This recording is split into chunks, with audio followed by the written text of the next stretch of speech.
ఇక మల్కాజ్గిరికి వస్తే సొంత నియోజకవర్గం సొంత నియోజకవర్గంలో మొదటి నుంచి కూడా రేవంత్ రెడ్డి ఫెయిల్ అవుతూనే వస్తున్నాడు.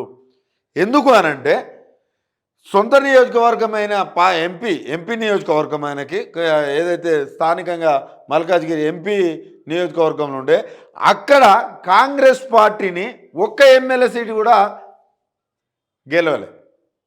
ఎందుకు గెలవలే అంటే నేను చెప్తున్నా కదా, ఫస్టే చెప్పిన ఒక గాలి అంటే ఒక గాలి వీచింది, అందులో ఒకసారి మార్పు చూద్దాము అనుకున్నారో ఏమనుకున్నారో ఓట్లేసిళ్ళు. ఆ తర్వాత సీఎం సీటు కూడా బట్టిని కాదని, ఉత్తమ్ను కాదని, తర్వాత కోమటిరెడ్డి వెంకటరెడ్డిని కాదని, దామోదర్ రాజనరసింహన్ కాదని, వీళ్ళందరినీ కూడా సీనియర్ నాయకులను కాదని ఈరోజు ఆయనకు సీటు దక్కింది.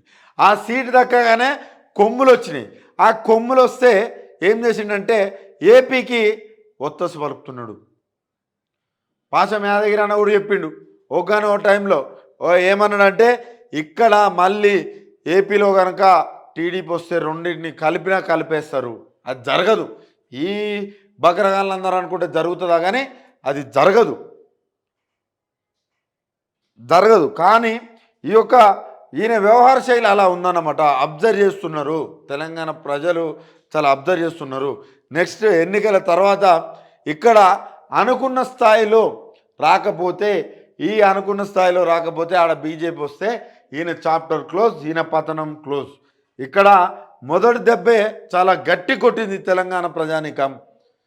చాలా గట్టిగా అంటే గట్టి కొట్టింది. ఏదైతే కసిరెడ్డి నారాయణ రెడ్డి స్థానికంగా ఎమ్మెల్సీగా ఉంటే ఆయనని తీసుకొని ఆ ఎమ్మెల్సీకి ఉప ఎన్నిక వస్తే ఆడ జీవన్ రెడ్డి అనే వ్యక్తిని మళ్ళీ అక్కడ నిలబడతాం. మళ్ళీ జీవన్ రెడ్డి అంటే ఈ జగిత్యాల జీవన్ రెడ్డి అనుకున్నారు. ఇక్కడో దరిద్రుడు ఉంటాడు. ఎందుకంటే దరిద్రుడు అని ఎందుకంటారంటే ఆయన చాలా సీనియర్, కానీ ఒక గౌరవం ఉండేది. కానీ ఏదైతే బతుకమ్మలో కోటర్ పెట్టి ఆడతారేమో అన్న రోజు ఆయన పైన నాకు గౌరవం సచ్చింది, ఆయన పైన నాకు గౌరవం లేకుండా పోయింది. కాబట్టి నేను ఏం చెప్తున్నా అంటే ఇక్కడ ఈ జీవన్ రెడ్డికి ఇవ్వడం, ఆడ 111 ఓట్లతోటి ఆడ ఓడిపోవడం, దానికి అంతటి కారణం ఏంది? నువ్వు తీసుకోవాల్సిన అవసరం ఏముంది? ఉప ఎన్నిక దేవాల్సిన అవసరం ఏముంది? ఇప్పుడు ఇక్కడ కూడా వీళ్ళందరినీ కూడా చేర్చుకోవాల్సిన అవసరం ఏముంది? కాంగ్రెస్ పార్టీలో లీడర్ లేరా? కాంగ్రెస్ పార్టీలో ఎవరు లేరా? కాంగ్రెస్ పార్టీలో 10 ఏళ్ళు కష్టపడ్డ వాళ్ళు లేరా? వాళ్ళని ఎందుకు అన్యాయం చేస్తున్నారు అనేదే క్వశ్చన్. ఏదైతే 10 ఏళ్ళు అప్పుల పాలయ్యారో ఇంకేదయ్యారో అంటే ఎన్నికలంటే ఎంతో అంత ఖర్చు ఉంటుంది. ఆ ఖర్చు నేపథ్యంలో కాంగ్రెస్ క్యాడర్ కావచ్చు, కాంగ్రెస్ వాళ్ళు కావచ్చు, మొత్తము సర్పంచ్కో ఎంపీటీస్కో ఎంతో అంతో కనీసం దగ్గర 1 లక్షన్న లాస్ అయి ఉంటారు కదా ఆ ఎన్నికల ఖర్చులో. ఆ ఒక నష్టాన్ని ఎవరు పూర్తి చేస్తారు? మళ్ళా మీరేనా? అంటే వేరే పార్టీలో ఉండి కూడా వాళ్ళని తీసుకొచ్చి మళ్ళీ వాళ్ళే అదే. ఇప్పుడు ఎక్కడ వరంగల్ చూద్దాం, ఆడ ఎవరు? కడియం ఎవరు? టీడీపీ. దానం ఎవరు? టీడీపీ. ఏంది ఇదంతా? ఇక అక్కడ వరంగల్ విషయానికి వస్తే ఆయనని తీసుకొచ్చిండు. ఇప్పుడు అక్కడ అదొక కారణం. మళ్ళీ ఇక్కడ పట్నం మహేందర్ రెడ్డి ఎంత వ్యతిరేకత, వాళ్ళ సోదరుడే కదా. లాస్ట్ టైం నిన్ను ఓటమి చిత్తుగా కొడంగల్ నుంచి ఎలా కొట్టారు. ఈరోజు కోసికిలో కూడా చాలా రోడ్లపైకి వచ్చి ధాన్యం కొనాలంటారు, అంటే ఆయన సొంత నియోజకవర్గంలో. ఇవన్నీ కూడా ప్రధాన అంశాలు, రేవంత్ రెడ్డి పతనానికి ప్రధాన అంశాలు. ఈ యొక్క పతనానికి ఇవే కారణాలు. చూస్తూ ఉంటారు. నువ్వు 6 నెలల్లో ఏం చేసినావు? అరే ఇది చేయలేదని చెప్పు. ఈరోజు కూడా ఏదైతే తెలంగాణ ఆవిర్భావ దినోత్సవంలో కూడా ఆ వేడుకలలో కూడా ఎన్ని పచ్చి అబద్ధాలు. 24 గంటల కరెంట్ వస్తుందంట. 24 గంటల కరెంట్ వస్తుందా అసలు?